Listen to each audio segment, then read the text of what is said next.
இறைவா, இன்று எல்லாரையும் பாதுகாப்பாவே. பிரார்த்தனை பண்ணினா மீன் கிடைக்குமா? நம்பிக்கை இருந்தா எல்லாம் கிடைக்கும்.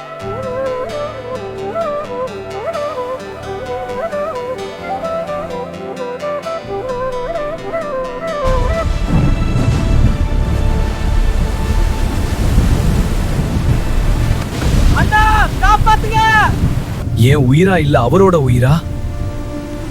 கயிறை பிடிங்க!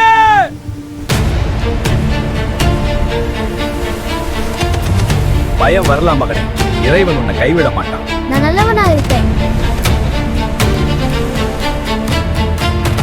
நான் பயப்பட மாட்டேன். நல்ல மனசு கொண்டவனுக்கு இறைவன் துணை. அண்ணா, என் உயிரை காப்பாத்திட்டீங்க. எப்படி நன்றி சொல்றது?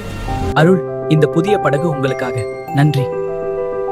இந்த அன்பிற்கு நன்றி. நல்ல மனசும் இறை நம்பிக்கையும் இருந்தால் கெட்ட பலன் நீண்ட நாட்கள் சேராது. இருள் வந்து சென்றாலும் ஒளி கண்டிப்பாக வரும். இருள்சேர் இருவினையும் சேரா. இறைவன் பொருள்சேர் புகழ் புரிந்தார் மாட்டு. நம்பிக்கையும் நற்செயலும் கொண்ட மனம் எந்த இருளையும் நீக்கும் ஒளியாகும். அதுவே வாழ்வின் நிச்சயமான உண்மை.